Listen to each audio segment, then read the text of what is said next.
इस वीडियो के अंदर मैं एक ऐसी कंपनी के बारे में बताने वाला हूं जिसने अपनी प्रमोटर होल्डिंग को सेल किया। उसके बाद क्या हुआ, जिससे आपको ये पता चल सकता है कि कंपनी कभी भी अपनी प्रमोटर होल्डिंग को बेचती है तो उसकी कंपनी के साथ में क्या हो सकता है। अगर आपने उस कंपनी के अंदर इन्वेस्टमेंट कर रखा है तो आपके फंड का क्या हो सकता है या आपके शेयर का वैल्यू का क्या हो सकता है। तो आइए इस वीडियो को अपन स्टार्ट करते हैं, पर इस वीडियो को आप लास्ट तक जरूर बने रहिएगा जिससे आपको इसके बारे में डिटेल में समझ में आ सके। अगर आपके पास डीमेट अकाउंट नहीं, डिस्क्रिप्शन कमेंट बॉक्स में बायो में लिंक दे रखा है, जाके आप अपना फ्री में डीमेट अकाउंट ओपन करा सकते हो। चलो इस वीडियो को अपन स्टार्ट करते हैं। बाकी this video is only for educational purpose, do not for buying and cell recommendation. जैसा कि हम यहाँ पर डेस्कटॉप पे आ चुके हैं, यहाँ पर मैंने एक IDFC बैंक लगा रखा है। IDFC बैंक है जिसका मार्केट कैप 44,204 का करोड़ का है। इसका PE रेशो चल रहा है 19 का और डिविडेंड यील्ड है 0, डेट टू इक्विटी है 0, फाइनेंशियल सर्विस देती है और हाई 89 का लगा रखा है और लोअर लो इसने 56 का लगा रखा है। बाकी इसका बुक वैल्यू है 45 का। अब अपन आगे चल के इसकी बात करते हैं कि इसकी प्रमोटर होल्डिंग क्या है। देखो प्रमोटर होल्डिंग इसकी प्रमोटर होल्डिंग सितंबर 2024 में थी 35%, और अक्टूबर में आप देखो तो यहाँ पर प्रमोटर की होल्डिंग हो चुकी है 0। कितनी हो चुकी है? 0। वो प्रमोटर होल्डिंग किन्होंने खरीदी? FII ने खरीदी, DII ने खरीदी, गवर्नमेंट ने खरीदी और रिटेलर ने, अपने जैसे रिटेलर ने। इसके कारण से कंपनी के साथ में क्या हुआ उसके ऊपर अपन बात करते हैं।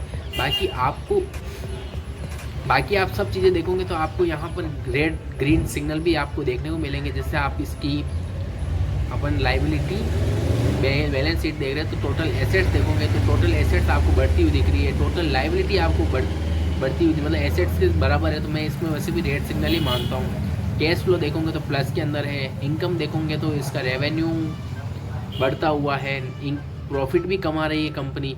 पर सितंबर में इस कंपनी ने अपनी प्रमोटर होल्डिंग बेची। उसके बाद क्या हुआ वो अपन चार्ट पे जाके देखते हैं। बाकी फंडामेंटल स्टडी अपन ने करी।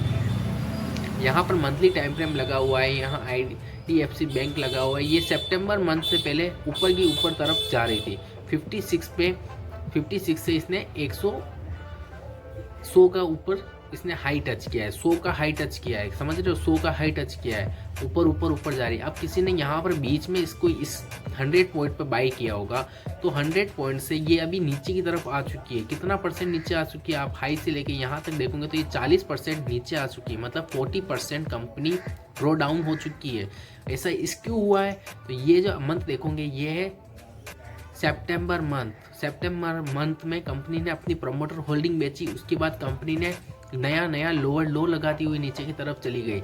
मैंने भी यहाँ पर 50 पे ऊपर इसके बाइंग ऑर्डर लगा रखे थे। बाइंग ऑर्डर मतलब अलर्ट लगा रखा था, पर जब मैंने ये चीज़ देखी जाके तब मेरे को समझ में आया कि मूविंग एवरेज भी राइजिंग है, पर यहाँ पर बाइंग का सिग्नल भी आता है तो भी आपकी लॉस जाने का ज़्यादा प्रोबेबिलिटी, क्योंकि कंपनी को अपने आप पे भरोसा नहीं है।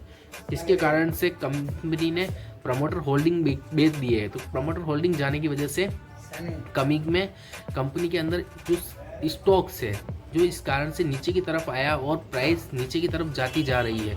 और अभी भी अपने को लगता है कि यहाँ पर मूविंग एवरेज पे बाइंग आ सकती है, तो दिस इज़ रॉन्ग सिग्नल। तो यहाँ से आपको वापस नीचे जाती हुई भी देखने को मिलेगी, क्योंकि प्रमोटर होल्डिंग 0% है। कितना है? 0%। प्रमोटर होल्डिंग 0% है। अगर आपने इस कंपनी में ऊपर ही ऊपर बाय किया है, अभी तक भी आप इसको होल्ड करके बैठे हो, तो मैं एक सिग्नल देना चाहता हूँ कि आपको अब यहाँ से निकलना चाहिए, क्योंकि अभी कहाँ पर जा सकती है इसका कोई भरोसा नहीं। ये 48 तक भी आ सकती है और 35 तक भी आ सकती है, किधर भी जा सकती है। क्योंकि अब इसमें क्या पंप एंड डंप स्कीम भी चला सकते हैं लोग बाग। बहुत सी बार ऐसा भी होता है कि यहाँ से ऊपर की तरफ भी निकल सकता है, नीचे की तरफ भी आ सकता है, पर ओवरऑल आपका एक सिस्टम होना चाहिए। अगर आपने यहाँ पर बाय किया है तो आपने क्या देख के बाय किया, आपका स्टॉप लॉस क्या था, आपका टारगेट क्या था।